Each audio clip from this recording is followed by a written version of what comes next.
Sports के हवाले से पाकिस्तान और भारत की जो टीम थी उस हवाले से हम बात कर रहे थे और बिल्कुल अभी कुछ देर पहले जो है वो तौफीक तिरमिजी ने इसी हवाले से कुछ बात की थी। उन्होंने कहा था पाकिस्तान क्रिकेट बोर्ड को कुछ एक्शन लेना चाहिए, तश्कील 9 के हवाले से कुछ ना कुछ करना चाहिए और शाहिद आफरीदी जो है उन्होंने किस तरह से किया उसके ऊपर थोड़ा सा एक्शन लेना चाहिए।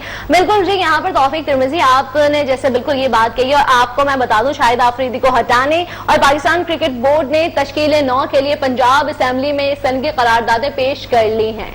अब आप क्या समझते हैं ये जो करारदाद है क्या ये मंजूर कर ली जाएंगी? इस पे कौन सा अगला लाहे अमल इन लोगों का क्या होगा?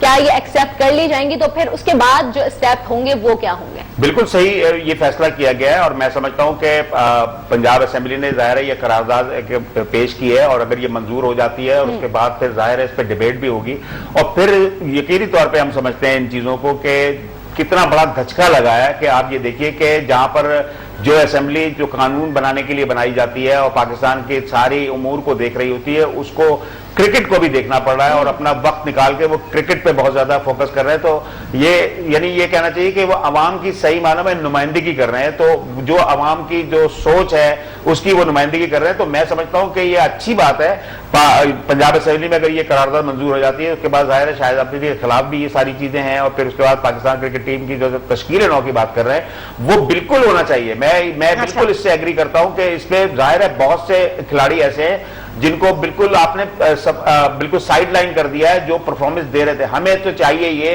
कि उन तमाम खिलाड़ियों का एक कैंप लगाया जाए जिनकी एक्स्ट्रा ऑर्डिनरी परफॉर्मेंस है और उसके बाद जो एक सिलेक्शन कमेटी बनाई जाए वो बिल्कुल एक आजादाना तौर पे फैसले करने की मालिक हो, उनके जो फैसले होंगे उसको कोई चैलेंज नहीं करेगा।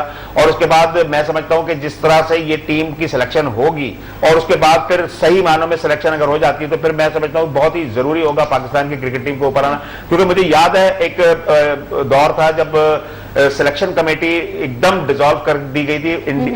ऑस्ट्रेलिया और वेस्ट इंडीज का वो टूर था पाकिस्तान का और उसमें जो सिलेक्शन हुई थी उसमें जरा सी कोई गलती हो रही थी और एक खिलाड़ी का जाहिर आना कुछ था मसला कि उसको टीम में सेलेक्ट नहीं किया गया था। जाहिर है बहुत जबरदस्त खिलाड़ी था वो।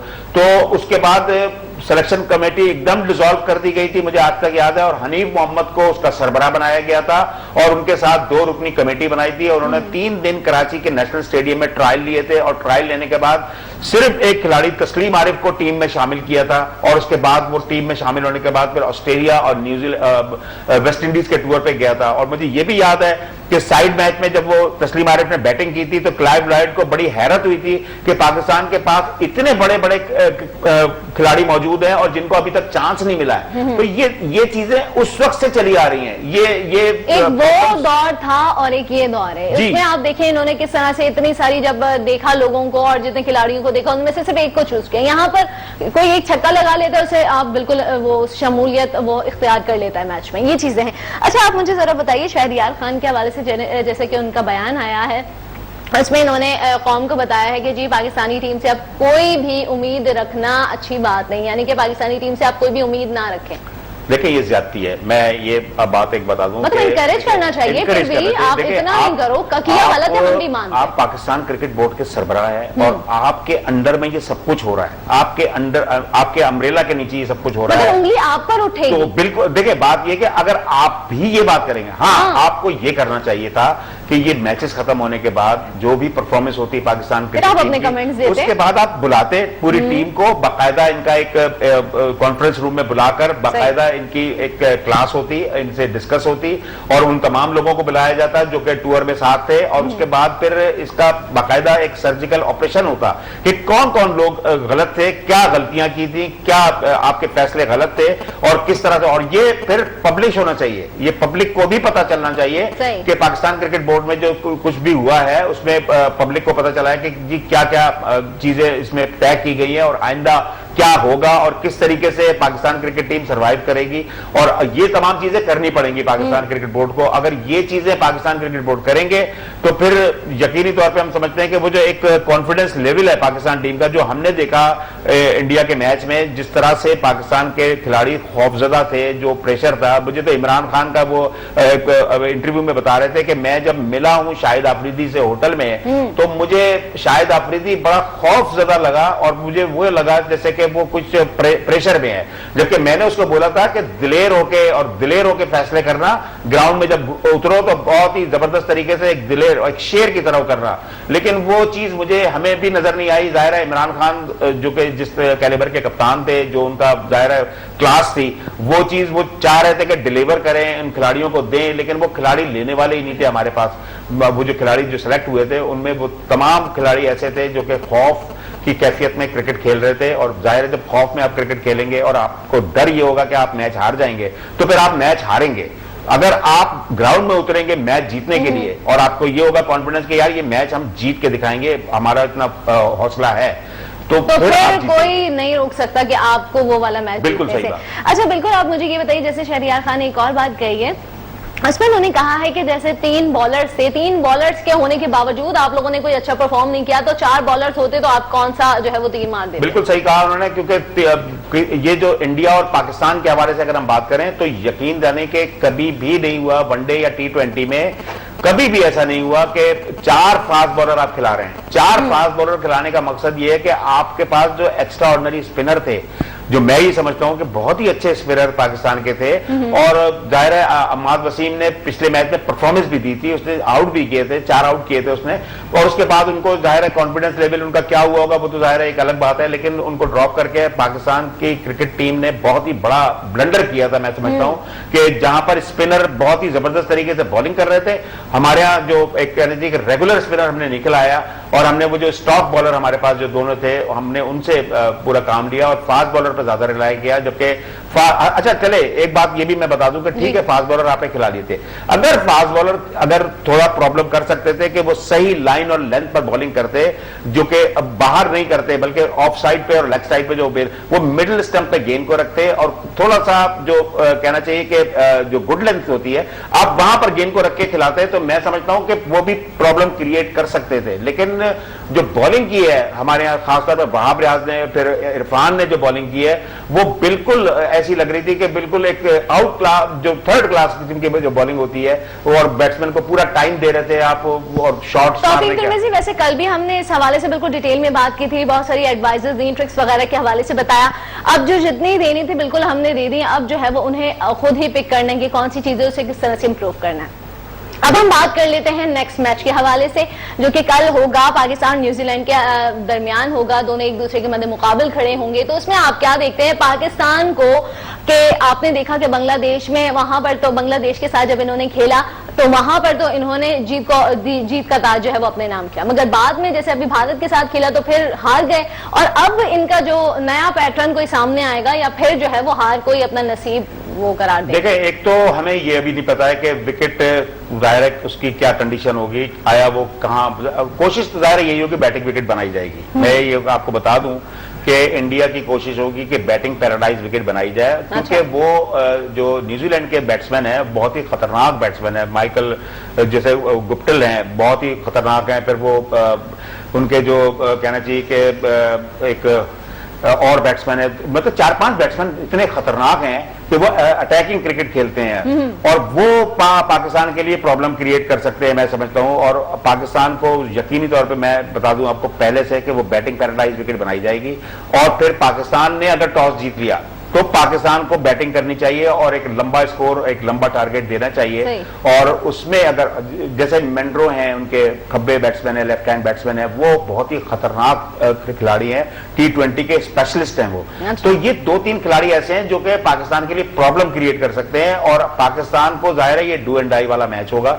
अगर पाकिस्तान ये मैच जीता है तो फिर आगे की जाहिर है उसके लिए राहें, और अगर हारेगा तो बिल्कुल बाहर हो जाएगा, फिर पाकिस्तान की कोई उम्मीद नहीं होगी, और पाकिस्तान को ये जाहिर है ये चीजें तब अपने जहन में रखकर ग्राउंड में उतरना होगा और दिलेराना तरीके से उतरना होगा। देखें, बात यह कि आप हारने के लिए नहीं उतरे, आप जीतने के लिए उतरे कि नहीं जी हम मैच जीत के दिखाएंगे। जब ये कॉन्फिडेंस खिलाड़ियों में होगा तभी अल्लाह ताला भी मदद करता है, और फिर उसको जाहिर है आप पाया तकमील तक भी। और इतना प्रेशर लेने के बावजूद भी जब हार नहीं है तो आप रेस्ट, मतलब बिल्कुल नॉर्मल वे में खेलें, कंफर्टेबल फील करें और खेलें, हो सकता है आप जीत जाएं। बिल्कुल मगर सही वो बात है। सारी चीजों को जो विकेट पैराडाइज है उसको देखकर ये सारी चीजें इसको सब बिल्कुल समझना है। आपको दिलेराना फैसले करने पड़ेंगे। हाँ, तौफीक तिरमिसी, नेक्स्ट जो है वो बिल्कुल जैसे साउथ अफ्रीका और अफगानिस्तान के दरमियान मैच खेला गया, तो उस मैच में ये हुआ साउथ अफ्रीका ने मैच जीत लिया, तो इसमें आपको इन दोनों टीम्स की क्या परफॉर्मेंस दिखाई दी? अफगानिस्तान की टीम हार तो गई है, इसमें कोई वो नहीं है, ठीक है हार गई, जाहिर है नई टीम है, अभी इसे बड़े फॉर्मेट में पहली दफा उन्होंने जाहिर है पार्टिसिपेट किया है। श्रीलंका के साथ भी खेली, उसमें भी हारी, इसमें भी हार गई, 2 मैच तो हार गई। हारने से देखें वहां पर हारने का नहीं है, वहां पर वो टीम क्योंकि तश्कील 9 में है और वो बनती भी जा रही है, और अब मैं देख रहा हूं कि उसका ग्राफ ऊपर आ रहा है। जिस तरह से साउथ अफ्रीका के खिलाफ उन्होंने बैटिंग की है और जो अप्रोच थी उनकी, वो लग रहा था कि वो टीम 1-2 साल में बहुत ही ज्यादा ऊपर आ जाएगी, क्योंकि इनके पास वो खिलाड़ी हैं, बड़े दिलेर प्लेयर हैं। मैं ये आपको बता दूं, शहजाद बहुत ही खतरनाक खिलाड़ी है उनका, जो कि विकेट कीपर भी है और वो बैट्समैन है, ओपन बैट्समैन करता है। फिर वो शनवारी हैं और फिर उसके बाद नबी हैं और ये अरशद खान है। ये लड़के ऐसे हैं जो कि बड़े ही जबरदस्त इनके पास तैयार हो रहे हैं, और मैं समझता हूं कि 1-8 साल में ये टीम इतनी ऊपर आ जाएगी कि ये फिर प्रॉब्लम क्रिएट करेगी आपकी जो ये टेस्ट टीमें जो हैं इनके लिए, क्योंकि साउथ अफ्रीका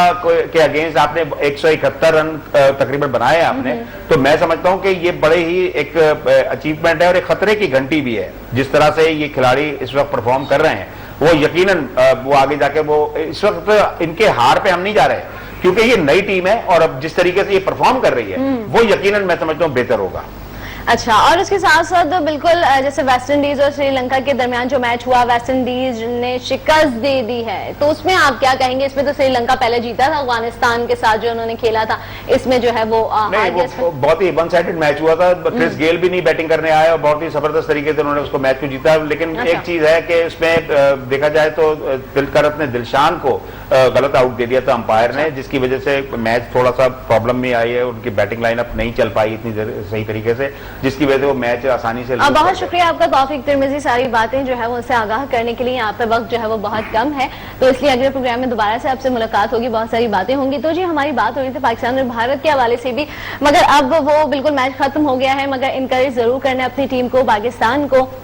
ये नहीं सोचना है कि जी आपने हार गए हैं, और ये नहीं कहना है कि कौम को कह दें कि जी पाकिस्तानी टीम से अब कोई उम्मीद ना लगा के रखें, कोई भी इस तरह की आपको बिल्कुल नहीं शो करनी है, ख्वाहिश नहीं करनी है कि जी ये जीतेगा, क्योंकि इससे आप बिल्कुल मोराल डाउन करें अपनी टीम का, और इससे क्या हो रहा है कि आपकी अपनी टीम पर उंगलियां उठ रही हैं और आप पर खुद, क्योंकि आप पूरे लीडर हो इस सारी टीम के। तो ये सारी चीजें बिल्कुल देखनी है, जैसे नेक्स्ट मैच होगा उसमें क्या होता है, उसमें वो ट्रिक्स और वो सारी चीजें बिल्कुल कर सकेंगे या नहीं, इंप्रूवमेंट आएगी या नहीं, ये तो देखने के लिए बिल्कुल हमें मैच देखना पड़ेगा।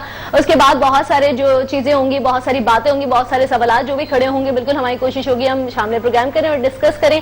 इसी के साथ साथ हमें दीजिएगा इजाजत वर्ल्ड ऑफ स्पोर्ट्स से अल्लाह ने के बाद।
दौलत की रेल भेल ने उसे दरिंदा बना दिया था। ये सब कुछ तुम्हारा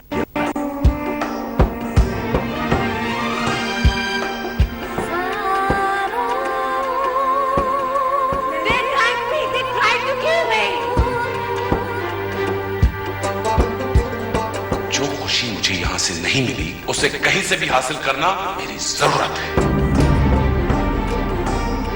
कोई बाप अपनी बेटी को नहीं बेच सकता।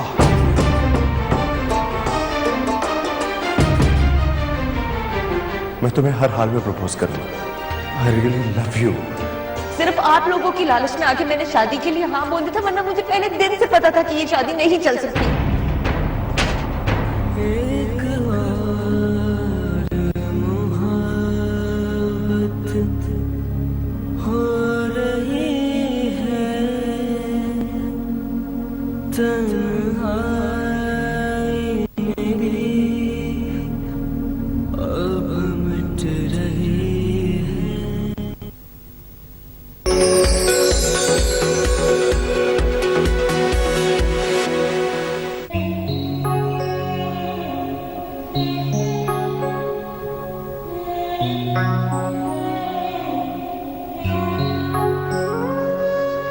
खोई खोई सी धीमी धीमी सी थोड़ी अनकही थोड़ी सी मुस्कुराती दो दिलों की है इजाजत। मेरा नाम है मोहब्बत, दो दिलों की है इजाजत। मेरा नाम है मोहब्बत।